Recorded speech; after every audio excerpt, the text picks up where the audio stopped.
Ini kan yang sebetulnya ini gambar ini yang didiskusikan ya. Ya. Ya Halo? Pak, benar mengenai peran atas sosial. Betul. Nah, sebetulnya pertanyaan begini, identifikasi bentuk kelembagaan sosial. Ya, dalam menentukan kelembagaan sosial yang ada itu, kita memperhatikan 4 aspek ini. Ya. Adakah sistem norma ya, yang mengendalikan orang-orang, mengendalikan perilaku orang-orang dengan menggunakan peralatan tertentu. Oke? Ya, jadi kalau kita bicara mulai dari sistem norma, adakah nilai atau aturan yang mengatur tata kelakuan para pihak, itu personel, tata kelakuan itu kelakuan berpola, para pihak, itu personel, dengan menggunakan peralatan, sarana dan prasarana yang ada. Lalu tadi disebutkan ya, lembaga apa namanya? Tadi kebutuhan internet ya. Oke? Betul ya? Halo? Iya, betul, Pak. Nah, jadi ada kebutuhan fasilitas internet ya dalam rangka penyelenggaraan pendidikan ya. Apa yang muncul di situ? Berarti dalam rangka penyelenggaraan pendidikan. Artinya apa? Kita bicara ini lembaga pendidikan. Iya ya? Betul ya? Betul, Pak. Nah, satu lagi. Lembaga pendidikan itu ya akan dijalankan dengan menggunakan peralatan yang namanya internet. Oke? Betul ya? Betul? Kok nggak ada yang jawab? Iya, betul, Pak. Iya, betul. Oke. Nah, dalam pengadaan fasilitas internet itu melibatkan siapa?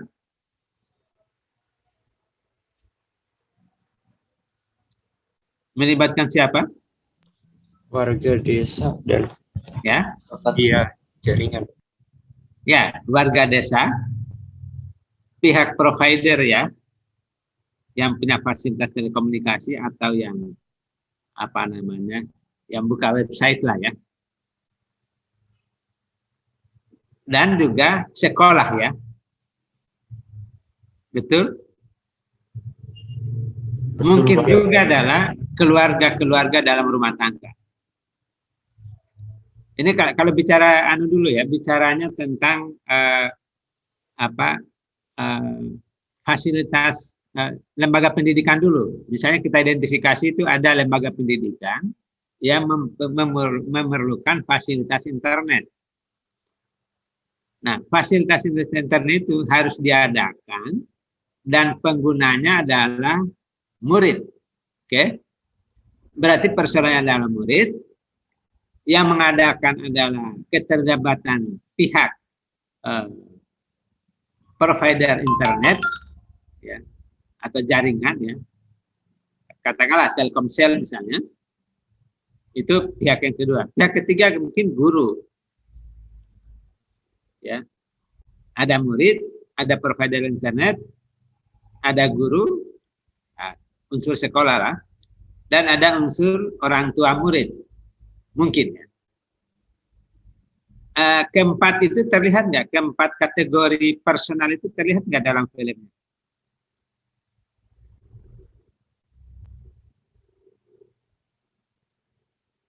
Halo?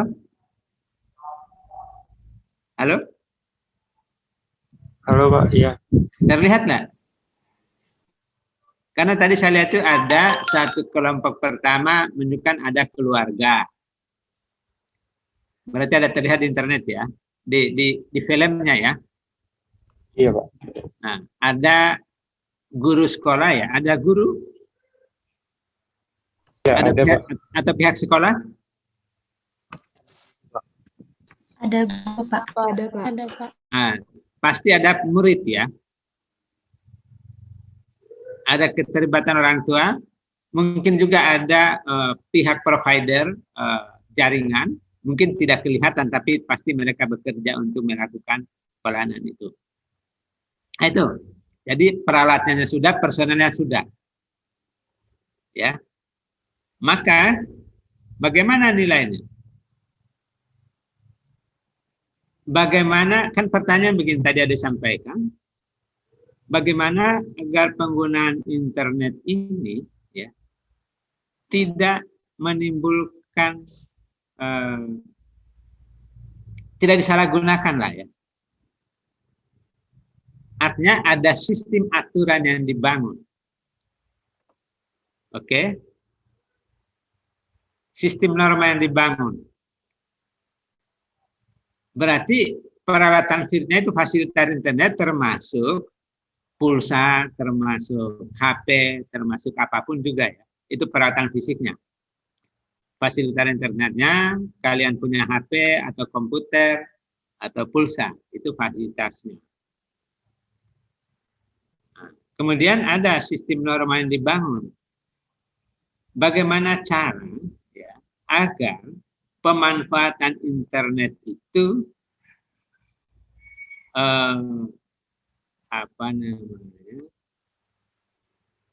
betul-betul dimanfaatkan sesuai dengan fungsinya, tidak disalahgunakan. Tadi ada tidak ada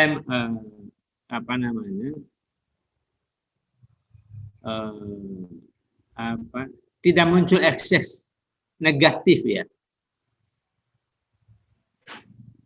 Ya, itu nilainya. Nilainya di sini adalah satu sisi adalah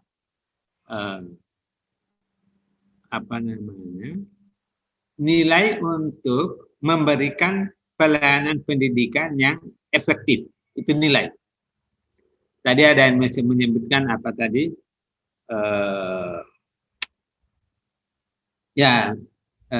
Mana benar, mana salah, mana baik, mana buruk, dan lain sebagainya. Sebetulnya secara teoritis begitu. Tapi dalam konteks prakteknya ini adalah bagaimana menyelenggarakan pendidikan yang baik dengan menggunakan fasilitas internet. Karena situasinya ini masa-masa pandemi COVID. Ya. Nah, sedikit celah dulu. Ketika kita bicara masa pandemi COVID, berarti personalnya ada masyarakat umum juga. Kenapa? Karena mencegah satu sama lain untuk tidak saling berinteraksi dalam jarak dekat. Oke. Itu. Kemudian yang kedua, satu nilai memberikan sistem pengajaran yang baik. Itu nilai yang diusung. Yang menjamin rasa aman dari gangguan corona atau gangguan COVID-19. Yang kedua adalah nilai yang kedua adalah pencegahan menghindari ekses negatif dari penggunaan itu. Ya. Nah, nilai-nilai itu menimbulkan peraturan ya untuk mengatur perilaku orang-orang, itu melekat dengan sendirinya. Ya. Kelakuan berpolanya apa? Satu, masing-masing mengikuti kuliah dan memberikan pelajaran di tempatnya masing-masing. Ya, tidak bersentuhan, tidak berdekatan. Ya seperti kita sekarang ini kan fasilitas internet ini kita pakai. Ya. Jadi kita setiap hari Rabu ada pertemuan dan masing-masing di rumah sendiri, bukan di kelas atau bukan bertemu fisik. Itulah kelakuan berpola. Ya. Nah sekarang tadi ada pertanyaan juga, kenapa tidak preventif, kenapa harus kuratif? Tadi penjelasannya benar, cuma sedikit koreksi saja bahwa yang disebut kuratif ya ketika represif ya, ketika sudah terjadi baru ada tindakan untuk mengatasinya. Sementara yang preventif adalah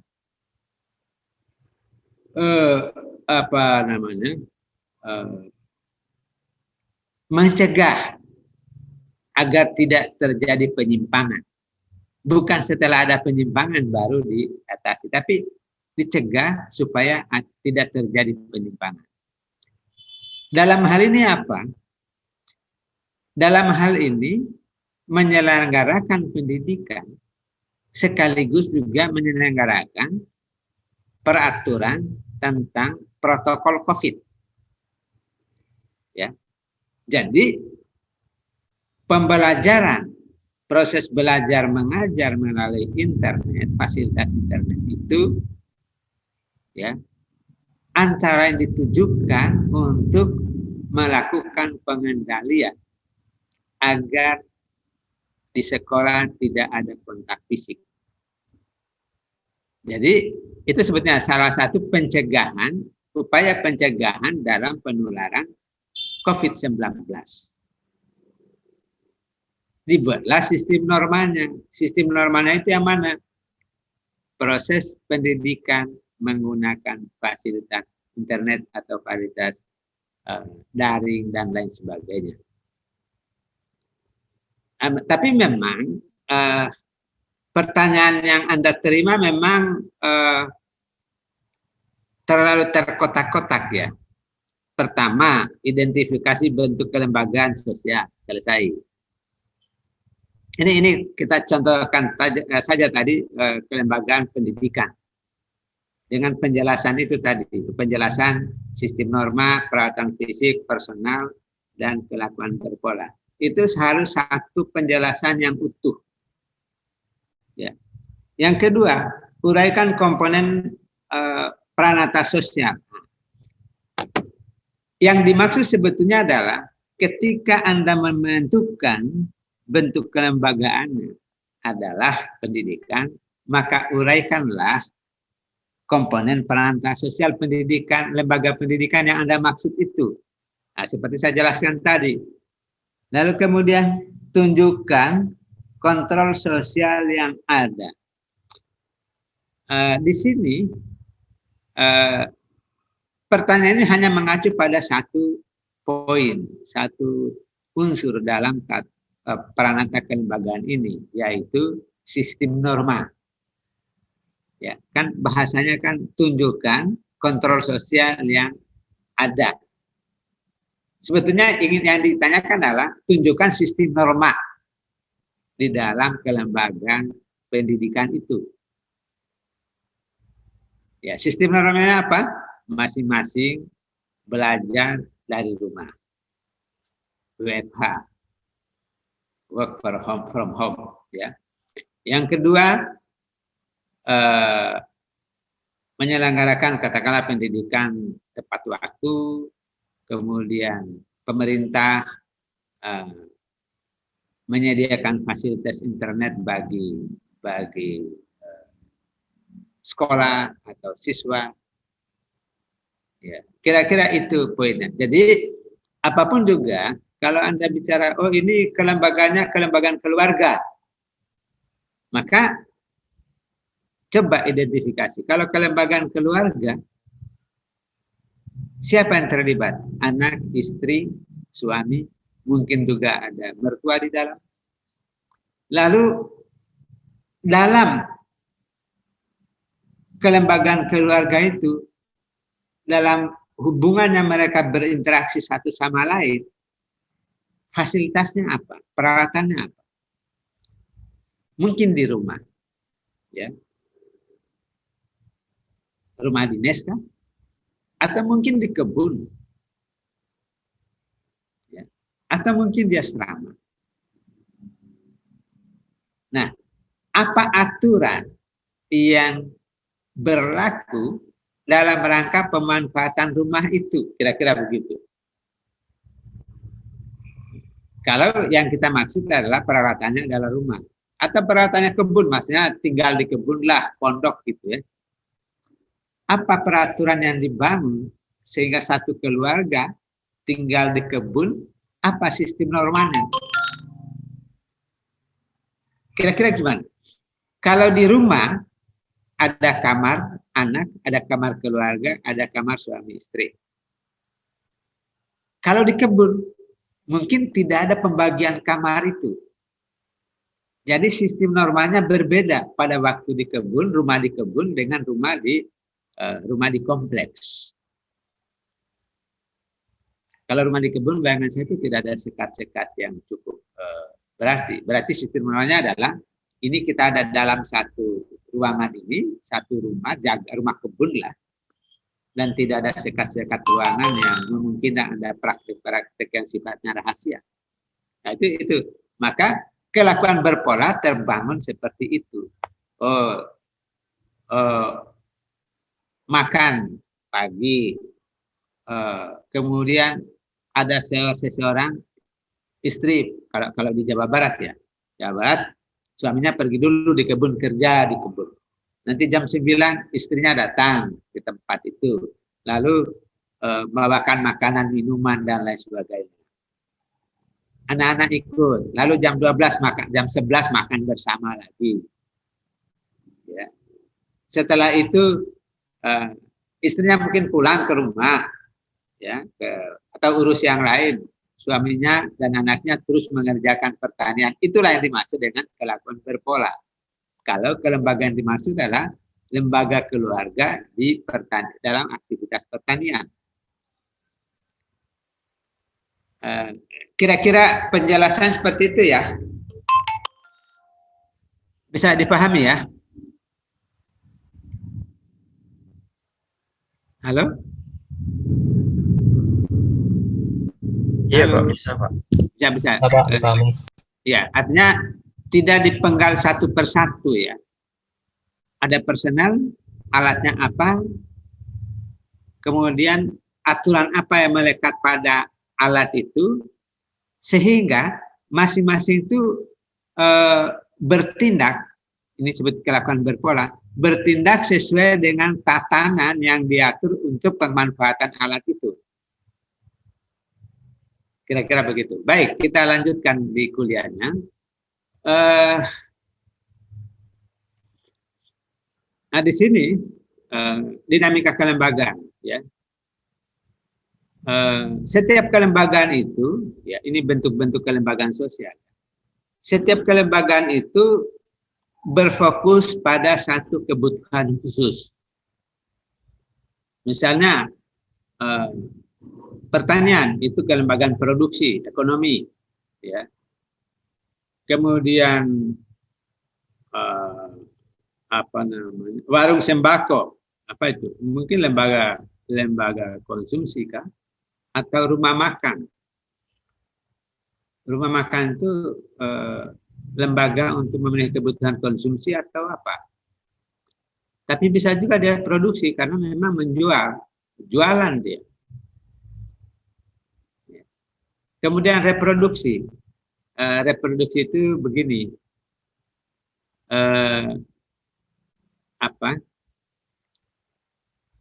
Kalau kita sudah capek bekerja, ya kita perlu istirahat 1 jam, ya. Habis kerja di kebun, istirahat 1 jam, tidur, itu proses reproduksi juga. Ya. Atau dalam rangka melanjutkan generasi satu keluarga, harus nikah, kemudian untuk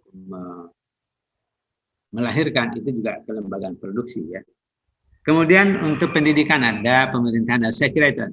Lembaga finansial ini termasuk misalnya rentenir, bank, ya, lembaga-lembaga kredit, yaitu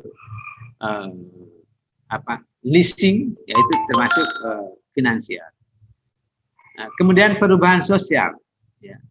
Maksudnya adalah bentuk kelembagaan sosial yang eh, terkait dengan perubahan di masyarakat. Jadi ada kelembagaan tradisional, ya, ada kelembagaan modern. Apa itu contohnya?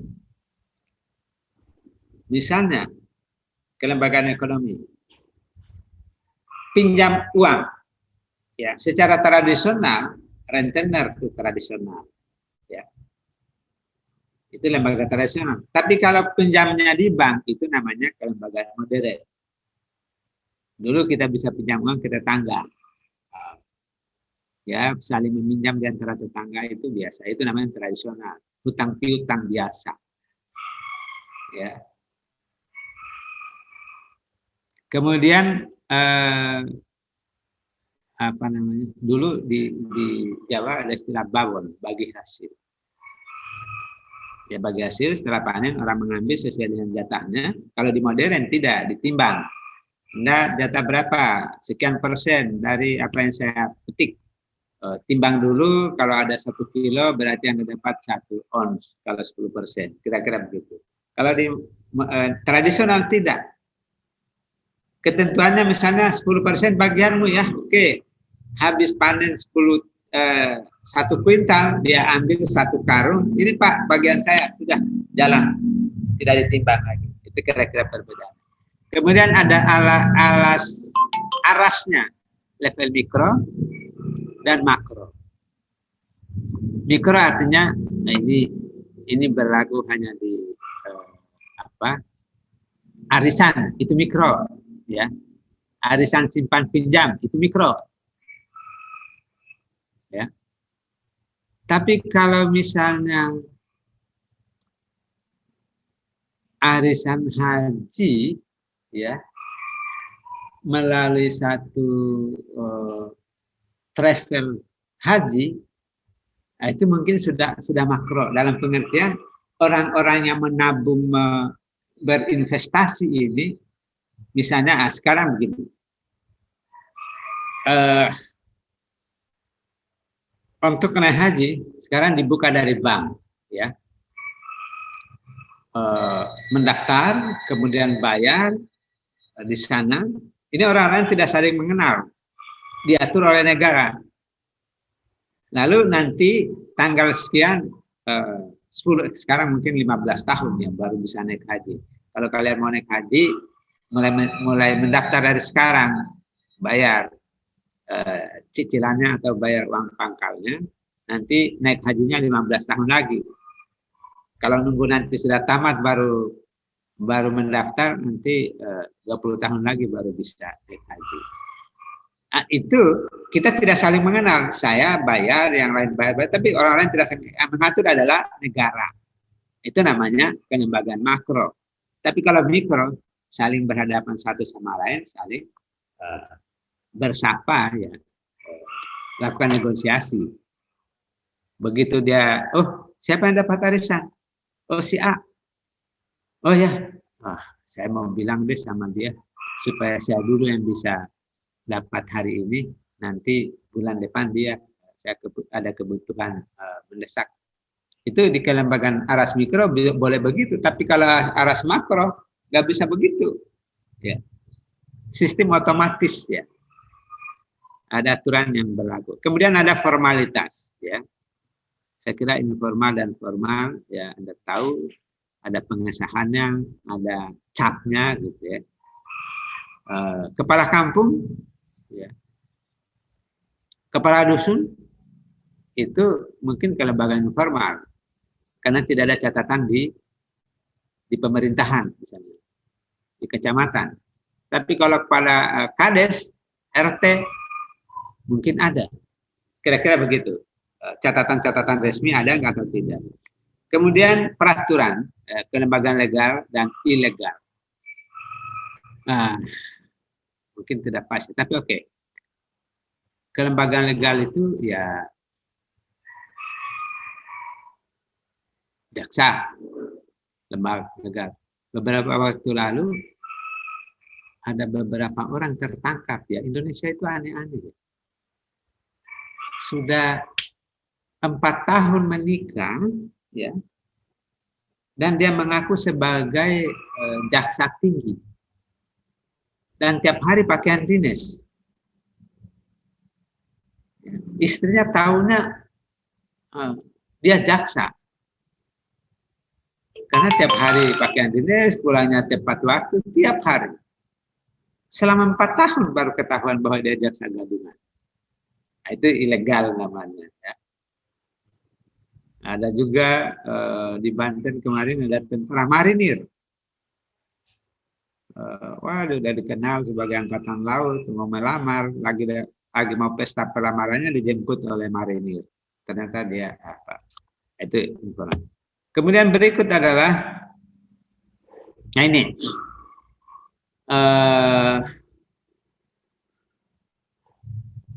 Baiknya kita mulai sebelah kanan ya. Kelembagaan perkawinan. Ya, saya mulai dari sebelah kanan untuk mudah ini. Ya. Kalau kelembagaan perkawinan itu artinya persoalan hubungan antara laki-laki dan perempuan. Ya, tentu dari yang bukan muhrim. Ya. Jadi saling kenal, lalu terjadi komunikasi yang baik. Nah, itu yang maksud dengan ini adalah hubungan antara manusia laki-laki dan perempuan. Ya. Tapi ini terlalu juga ini pernyataannya. Ini kok hanya untuk kebutuhan reproduksi. Memang kelembagaan perkawinan itu untuk kebutuhan reproduksi. Saya kira tidak. Ya. Ini kebutuhannya untuk membangun keluarga sakinah, kira-kira begitu. Terlalu rendah kalau hanya untuk urusan reproduksi. Kemudian, ya, ada kesepakatan, ya, membangun hubungan dalam kerangka sebagai satu keluarga inti. Itu ada pasal-pasalnya bagi mereka yang belum menikah ya. Ada surat nikahnya.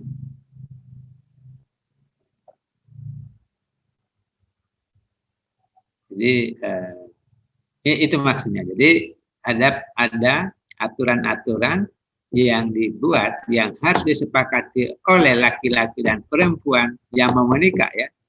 Tapi termasuk juga calon para mertua, Pak. Itu implisit masuk di sana. Ya.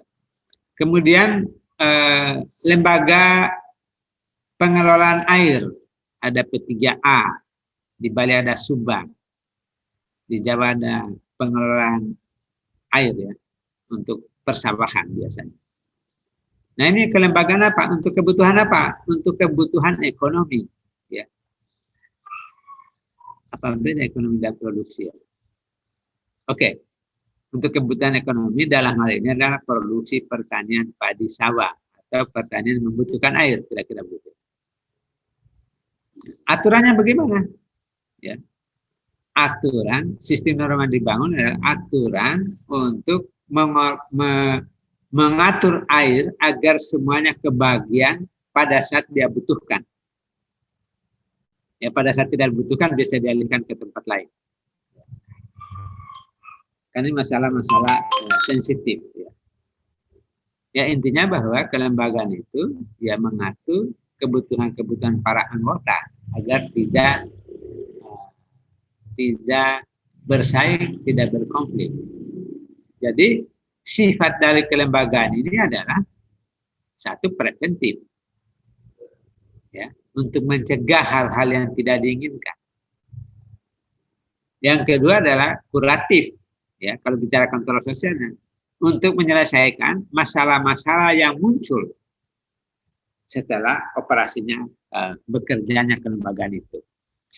Yang ketiga adalah saya kira sama produksi pertanian, kelembagaan ekonomi, kelembagaan food estate. Nah ini agak rumit, tapi kira-kira begini, satu kawasan, ya, satu kabupaten misalnya dijadikan kawasan pangan, ya. Nah tentu itu memerlukan interaksi petani, antara organisasi, PPL, dan sebagainya. Ya. Nah, kebutuhannya apa?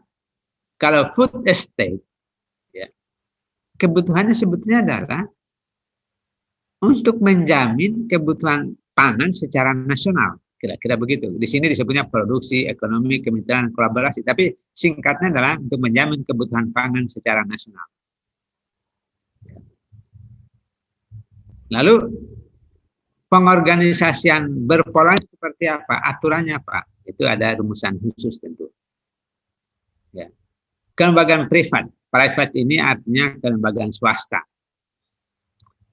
Ya. Nah ini bisa dibaca lebih lanjut ya. Kemudian yang berikut adalah konstruksi korporasi petani dan pengembangan food estate.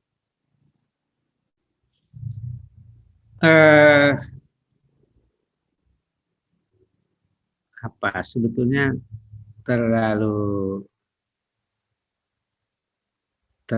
jauh, terlalu berat kalian langsung diperkenalkan dengan ini. Saya langsung aja pada ini ya. Singkatnya aja, yang singkat aja ini. Supaya kan sama judulnya, korporasi konstruksi korporasi petani. Kira-kira begini. BUMDes, ya, bentuk koperasi lah, koperasi BUMDes namanya. Lalu petani atau gabungan ke petani, kenapa ini ada dua ya? Mungkin orientasi pertanyaannya beda. Sama-sama membentuk koperasi. Jadi para petani masuk sebagai koperasi, anggota koperasi. Jadi Gaboktan, kelompok tani dari wilayah sana, ya, dari RW 1, kemudian Gaboktan dari RW 2, masing-masing ada koperasinya.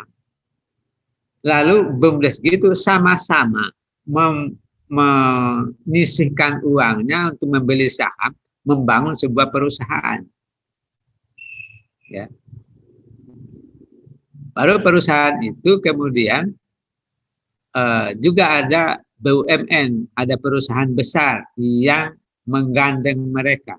Istilahnya jika ada holding pangan atau PT atau Perusda, itu artinya off-taker-nya lah, yang membeli hasil-hasil dari petani dan BUMDes.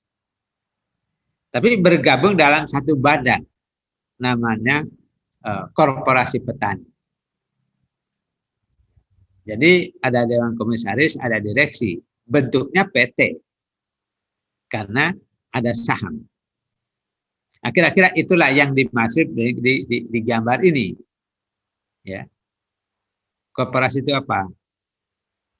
Untuk kesejahteraan petani, harga stabil ya. Dengan adanya begitu maka harga stabil. Kenapa harga stabil? Karena sudah hasilnya sudah pasti dibeli oleh perusahaan holding atau Perusda, sehingga harganya stabil. Kalau tidak ada off-taker, tidak ada pembeli, maka setelah terbentuk perusahaan mau jual kemana? Ya, jadi harga pasarnya menjadi tidak stabil ya. Kemudian penguatan petani. Nah, petani dalam hal ini dengan mereka masuk ke perusahaan, maka mereka mendapatkan fasilitas kredit, fasilitas sarana produksi, pelayanan pasca panen. Ya. Kemudian apalagi dibentuk koperasi primer. Koperasi primer Gapoktan menjadi anggota koperasi, maka dibentuklah Nah, penguatan kelembagaan ini. Kalau penguatan kelembagaan ini kira-kira samalah dengan pengertian yang ini, PT ini, PTX, di mana ada BUMDes, ada perusahaan BUMN, kemudian sisi lain ada petani, ada unsur desa. Dan yang ketiga koperasi petani, pasar lokal nasional ya. Nah, ini pasar ini sudah ditangani oleh yang namanya BUMD atau BUMN. Oke. Ini yang mereka menangani pasarnya, ini menangani produksinya, kemudian mungkin biaya-biaya produksi, biaya pekerjaan primer difasilitasi juga dari perusahaan-perusahaan besar melalui PT itu sendiri. PT inilah yang melayani fasilitas produksi kepada petani. Kira-kira begitu penjelasannya. Ya. Apa itu kelembagaan sosial? Ya. Masyarakat dan kebudayaan, satu hal. Kalau di dalam antropologi sebetulnya masyarakat ya, kemudian budaya, kebudayaan ini masuk sistem norma. Tapi dalam sosiologi dipisah. Tapi pada dasarnya nggak ada keterpisahan. Itu sama dengan kita punya uang. Ya, sisi sebelahnya gambarnya laki-laki, sisi sebelahnya lagi gambarnya perempuan. Uang 100.000 misalnya. Lihat, di situ uangnya 100.000, sebelahnya ada gambar laki-laki, sebelahnya ada gambar perempuan. Tapi ketika dibelanjakan, ya, nggak bisa, Pak, mau bayar 100.000 pakai gambar laki-laki ya, pakai sebelah sini. Ini 100.000-nya pakai sebelah sini, nggak bisa. 1.000 itu 100.000 satu kesatuan dengan gambar-gambarnya. Ya, sama juga dengan kelembagaan sosial dan masyarakat dan kebudayaan, itu satu kesatuan. Hanya untuk kepentingan analisis saja dipisahkan. Maka disebut kelembagaan itu adalah tata abstraksi dari kelompok, organisasi, atau kumpulan sejumlah orang. Ya. Artinya nilai sistem norma itu kan nggak kelihatan. Yang mengendalikan. Ya. Jadi kalau kita bicara kelembagaan, selalu posisinya kita bicara di organisasi. Yang mengendalikan perilaku orang-orang dalam berorganisasi itu. Bagaimana cara mengendalikannya? Tidak harus dengan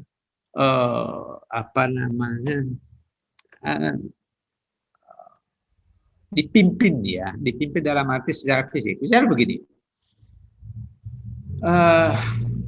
kita punya SIM, ya. Nah, SIM itu sendiri, ya,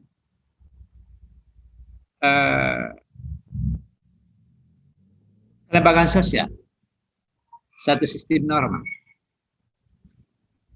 Karena itu adalah sarana untuk dibolehkan atau tidaknya membawa kendaraan bermotor. Ya. SIM itu jadi satu kelembagaan sosial. Jadi bentuknya satu lembar itu, satu kartu, tapi itu adalah kelembagaan sosial. Di situ fisiknya apa? Kartu. Ya. Tapi itu ada aturannya. Dengan Anda pegang kartu, Anda boleh mengemudi. Tidak pegang, jangan. Karena Anda punya kartu, maka di lampu merah, lampunya warna merah berhenti. Kalau ternyata tidak berhenti, lewat saja begitu, langsung ditangkap oleh polisi. Yang diminta pertama apa? Ada SIM. Ya. Jadi nggak ditanya dulu kenapa melanggar, tidak, SIM-nya ada. Itu bagaimana? Itu artinya apa? Kelembagaan sosial itu bekerja secara otomatis. Ini sudah tadi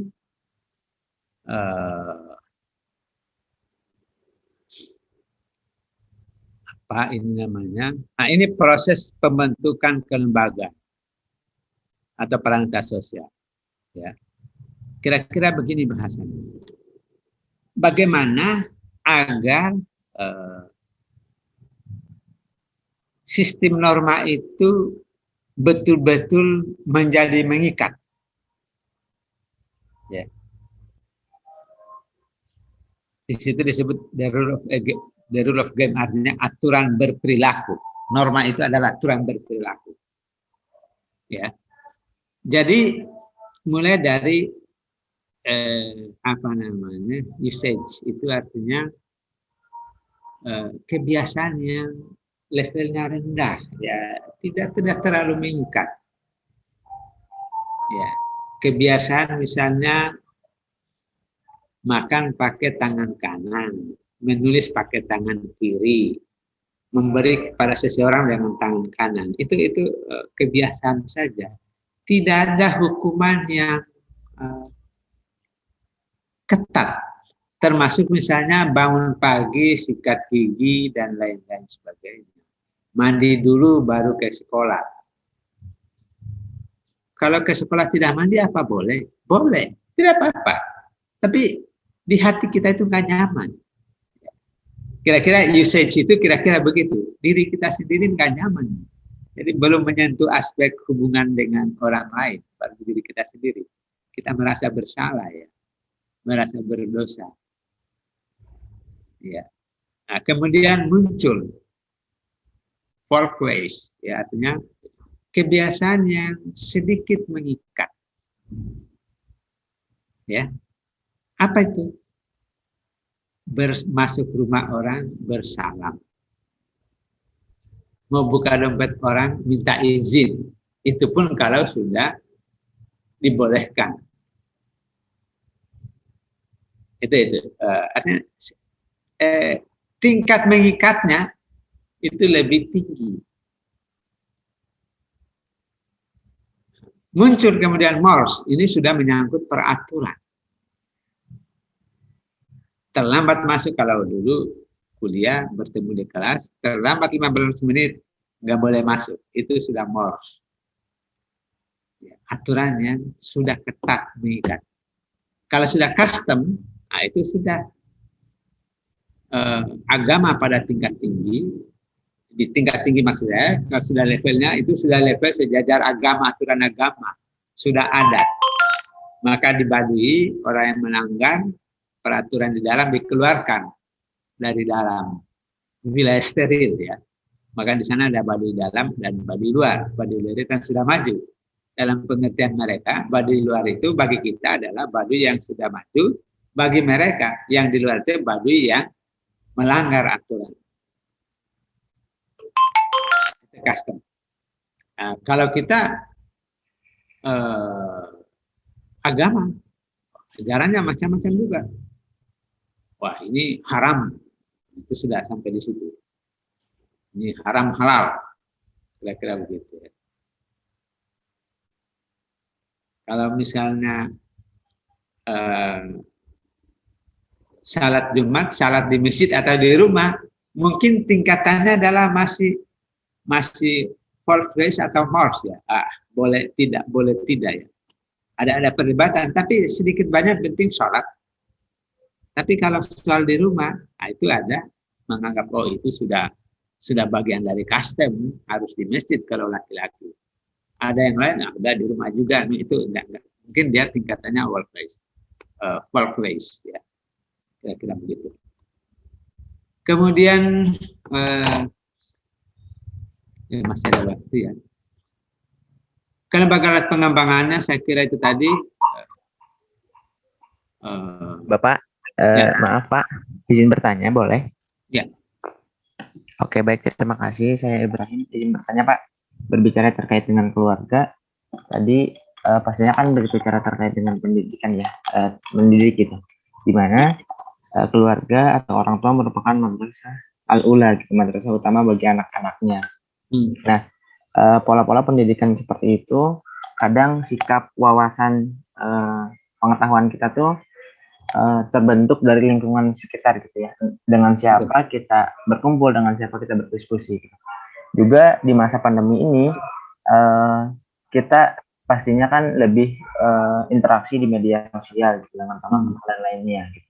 Dimana kontrol dari orang tua tuh kadang tidak sepenuhnya terpenuhi gitu. Ketika kita belajar dengan online, orang tua bekerja dan lain sebagainya, sehingga sikap kita, perlakuan kita itu tidak terkontrol dengan baik gitu Pak. Nah, dalam ilmu sosiologi menyikapi hal tersebut seperti apa ya Pak? Maksud saya tidak tangkap. Singkatnya pertanyaannya apa? Ini pola pendidikan di masa pandemi orang tua terhadap anak gitu Pak? Ya, kan begini. Sebetulnya begini. Generasi tergantung ya. Kita, generasi orang tua kita, ini kan beragam juga. Yang Anda maksudkan mungkin di pedesaan. Ada paham bahwa anak kuliah di perguruan tinggi itu kalau 10 tahun lalu ya, jika dia tinggal di kota, kan gitu. Artinya dia berpisah dari orang tuanya karena lagi kuliah. Nah, kalau di rumah terus, ini berarti anak ini tidak kuliah. Nah, sekarang situasinya pandemi. Anak kok katanya kuliah, sudah bayar, tapi di rumah terus. Bisa jadi persoalan memang. Ya. Itu sama dengan dulu ada seorang mahasiswa pulang kampung. Terus, senang dia tunjukkan sama orang tuanya, ini cum laude. Nah, kata mahasiswa kepada orang tua, ini cum laude Pak, ini mana ini 4,0. Kata orang tuanya, Mama ini belum apa-apa, baru setahun kuliah, katanya kuliah, ternyata sudah pembohong, kan gitu. Loh, bagaimana bohong? Itu kan kertas, bisa dibuat di tengah jalan. Masa kini bisa? Lalu kenapa? Yang saya lihat mahasiswa kuliah itu pakai kacamata. Kamu kok sudah setahun kuliah nggak pakai kacamata? Ya, maksud saya pertanyaan tadi kira-kira identik dengan gambaran-gambaran seperti itu. Jadi ini saya kira soal pemahaman tentang pendidikan kepada orang tua, pendidikan model sekarang. Tidak ada pakaian seragam yang harus dipertontonkan gitu ya. Tidak ada pelonco dulu orientasi pengenalan mahasiswa gitu ya. Saya kira pertanyaan tadi dalam konteks kelembagaan itu semacam itu kan mekanisme kontrol saja dari orang tuanya. Ya. Jadi ada personel orang tua mempertanyakan kebenaran validitas bahwa anaknya kuliah. Ya tentu dia menunjukkan bukti-bukti. Tapi kan ini kan bukan hanya pada Anda sendiri. Artinya semua lembaga, ya dari SD sampai pedesaan sampai perkotaan manapun sudah terbuka semua. Kalau itu yang ditanyakan, ya. Jadi menyikapi hal itu sebetulnya adalah kembali kepada bagaimana kita melek informasi, melek teknologi. Ini masalahnya kan tidak melek teknologi, ini tidak melek informasi. Orang tuanya mungkin tidak tahu bagaimana dunia perkuliahan saat ini. Ya, beliau hanya melihat perkuliahan 10 tahun lalu. Ya, yang namanya kuliah itu ya harus saya dulu dari kampung ke kota 4 jam. Kemudian nyebrang laut 12 jam. Kemudian naik kapal laut 5 hari sampai dari Kendari ke Bau-Bau ke Surabaya, ke Tanjung Priok. Kemudian naik kereta. Perlu waktu 7 hari baru sampai. Dan tinggal di situ 3 tahun baru pulang. Nah sekarang kuliah kok tapi ada di rumah terus, nggak percaya ini kuliah ini. Kira-kira begitu. Kira-kira pertanyaannya gitu ya Mas ya? Iya Pak. Ya oke, kita lanjutkan ya. Ya memang di sini intinya adalah proses pelembagaan. Sebetulnya sudah masuk ke sini tadi. Apa namanya ini you said workplace more and custom ini adalah proses pelembagaan. Nah, di sini lebih dicontohkan. Ya pengenalan dulu lah, ya kenal, ya baru mengakui. Mengakui itu bahwa memang itu ada gunanya, gitu. Katakanlah begini, pos kamling itu lembaga keamanan. Ya, kita tahu ada posnya, tapi baru tahu nggak tahu gunanya apa karena memang tidak ada kejadian. Suatu saat satpamnya menangkap maling, baru dia diakui, oh betul ya, Siskamling itu penting, ya itu baru pengakuan. Tapi penting, kira-kira masih penting tidak penting pengakuan, tapi iuran tidak mau bayar misalnya. Tapi mengerti bahwa itu penting. Tapi iurannya harus takarlah sedemikian rupa. Tapi kalau istilahnya butuh tidak butuh. Kalau mengenal saja. Oh, ada lewat, ada sport kamling, oke. Biarlah itu pos kamling, sudah. Tapi ketika ada penangkapan, oh berarti ada, betul ya, ada fungsinya Siskamling itu. Karena bisa mencegah pencurian. Tapi oke, mengakui tapi butuh tidak butuh. Nah, tahap berikutnya, ini mau tidak mau ini harus ada ini Siskamlingnya. Maka mereka mau bayar. Ya.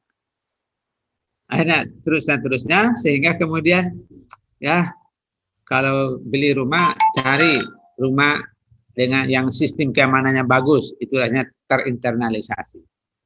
Kalau dari petani misalnya, kalau tidak ada pupuk, saya tidak mau bertani lagi. Itu sudah tidak mau nanam. Itu namanya terinternalisasi. Ya, kira-kira begitu. Nah, ini tadi sudah. Nah, ini kontrol sosial. Nah, itu tadi dipertanyakan. Koersif, preventif, persuasif. Tanpa kekerasan.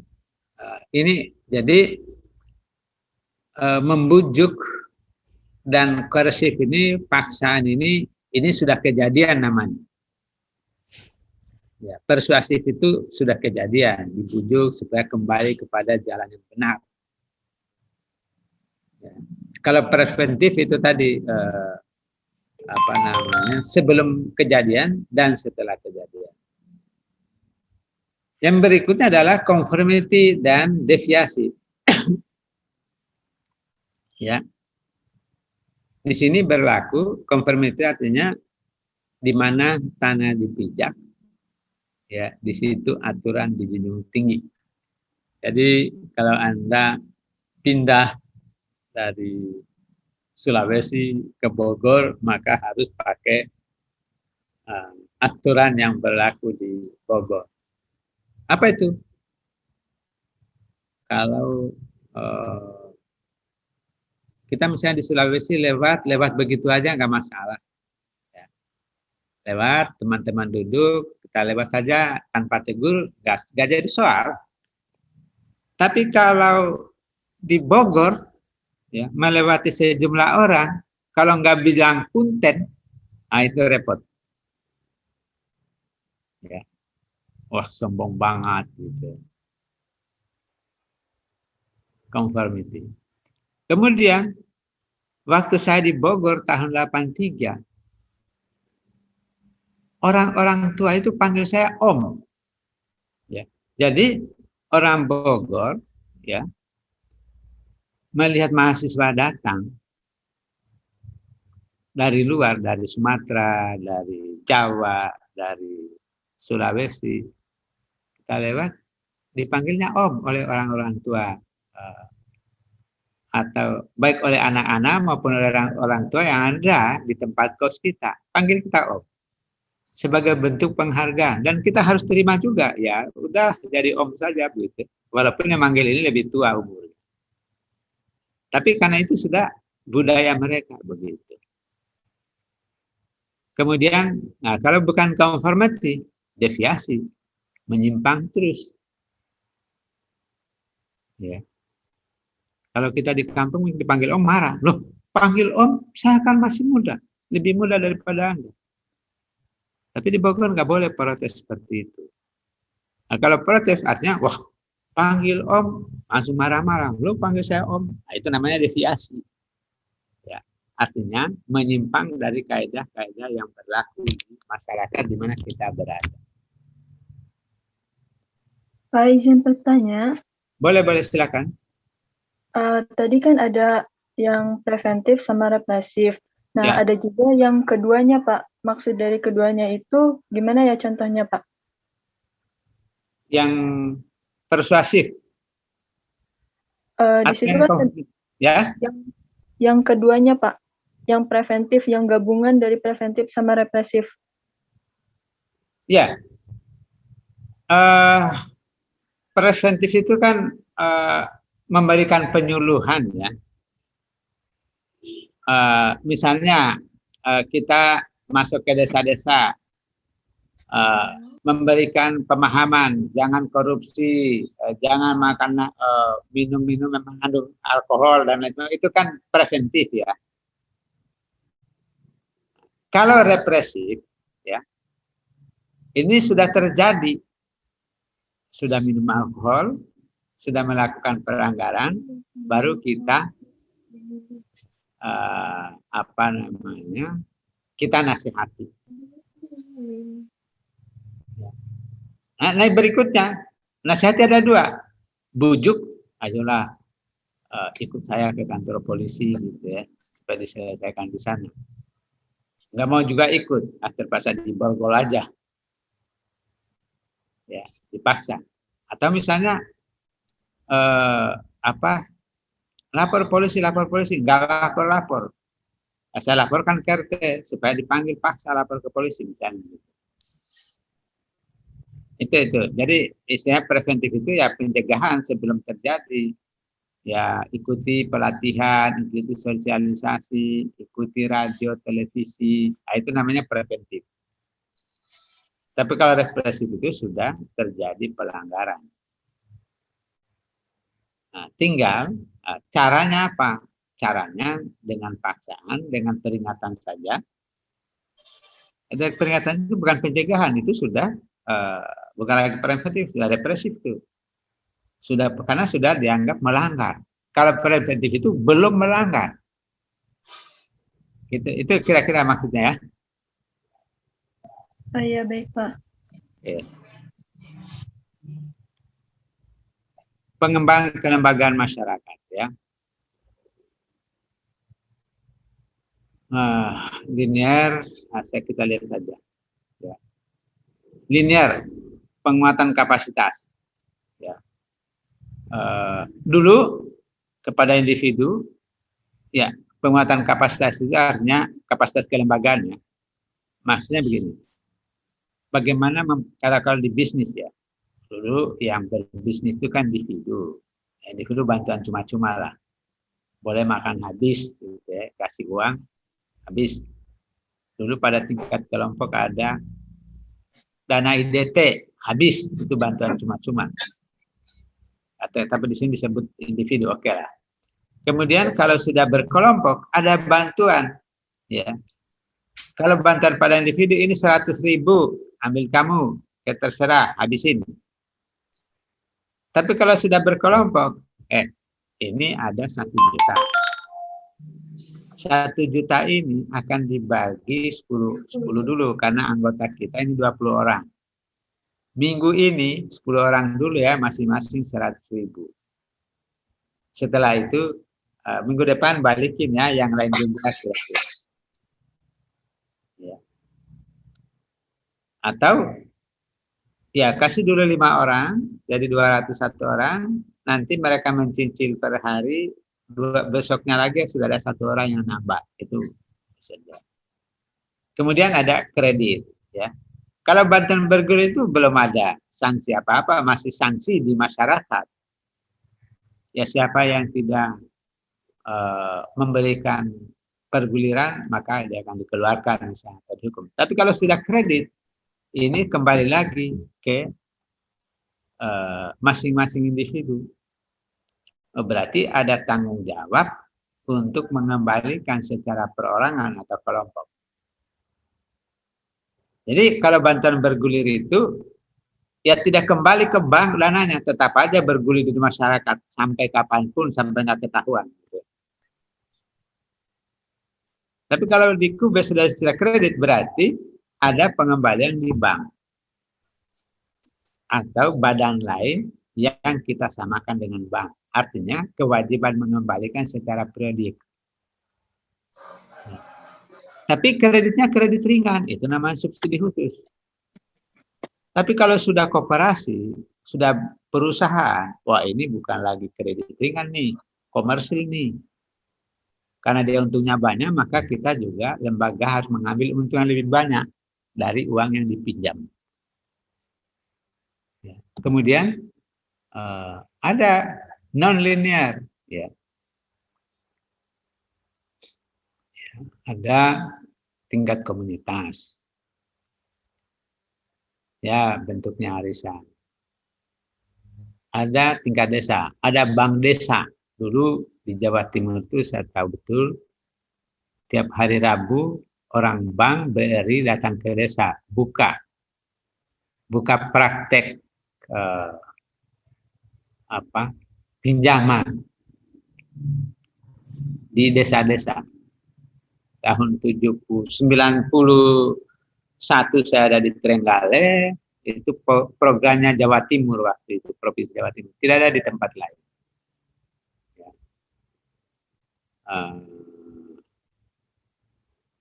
Artinya apa? Non-linear ini artinya apa? Ini berbagai institusi melakukan kerjasama untuk membangun sebuah komunitas. Kira-kira cara bacanya ini, ya. Ya, misalnya pemerintah mengeluarkan kebijakan kemudahan untuk pemberian modal kepada petani. Maka dia kerjasama dengan perguruan tinggi. Coba bikinkan kriteria kelompok-kelompok, syarat-syarat kelompok mana yang boleh dipinjamkan dengan aturan seperti ini. Hasil dari situ bawa ke bank. Oh ini Pak, ada kelompok ini yang sudah siap. Nanti bank dilatih lagi. Nanti kemudian setelah dipinjamkan uangnya, oh kita tidak bisa awasi. Teman-teman LSM lah yang awasi, kita anggarkan juga. Kira-kira begitu. Ya. Berbeda dengan ini hubungan antara pemberi uang dengan penerima uang pada linear ini. Kalau di sini, ini bukan saja pemberi uang, tapi pemerintah membuat kebijakan dan lain sebagainya. Ya. Yang berikut, game teori, diagram Venn, dan component modeling. Kira-kira begini. Siapa yang berprestasi, ya, dia akan mendapatkan akses. Itu kira-kira game teori. Siapa yang berprestasi, maka dia akan mendapatkan layar. Ya. Kalau diagram Venn, siapa yang paling dekat dengan masyarakat, yang paling banyak memberi manfaat bagi masyarakat, maka dialah yang mendapatkan prioritas. Jadi satu prestasinya, ya tentu ada alat-alat ukurnya, itu game teori dilihat dari prestasinya. Kemudian diagram Venn dilihat dari kemanfaatannya bagi masyarakat dan kedekatannya dengan masyarakat. Saya belum paham betul soal companion modeling ini ya. Mungkin maksudnya adalah apa? Nanti kita coba dicek di mahasiswa, di asisten nanti dalam diskusi. Apakah ini, itu tentu ini selain dari geometri dan apakah mungkin bagi lembaga yang membangun sebuah mekanisme baru, ya, dia bukan berdasarkan prestasi, bukan juga berdasarkan kemanfaatan, tapi membuka ruang baru dan membuat mekanisme tersendiri, disusun bersama, ya, di dalam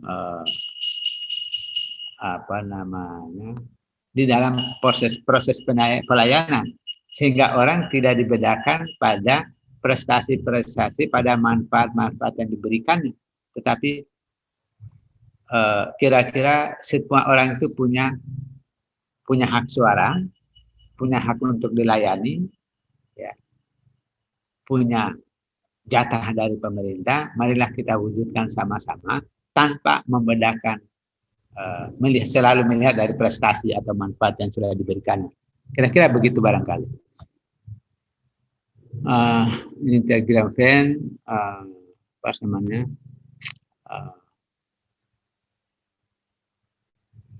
Kira-kira begini. Kalau apa namanya? Di sini ada PT Perdana, ya. Mungkin PT Perdana ini banyak memberikan manfaat kepada masyarakat. Lihat PT Persada, PT Sadana, ya,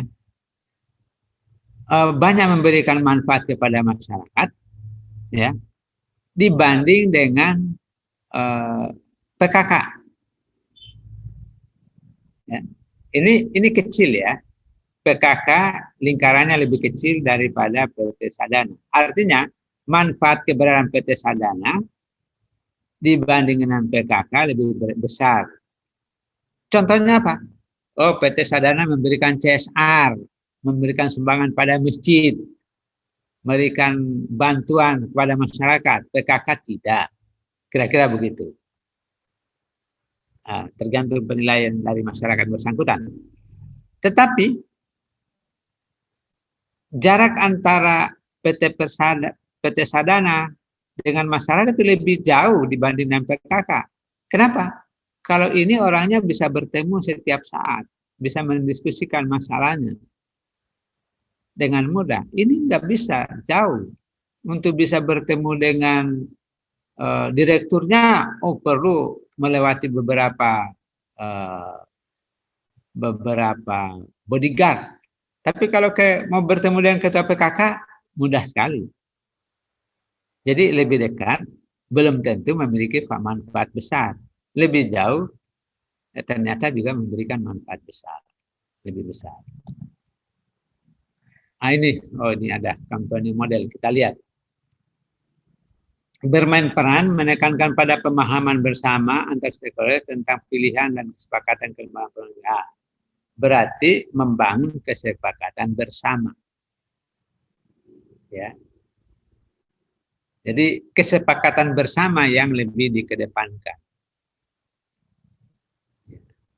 Kira-kira begitulah intinya, begitu, ya.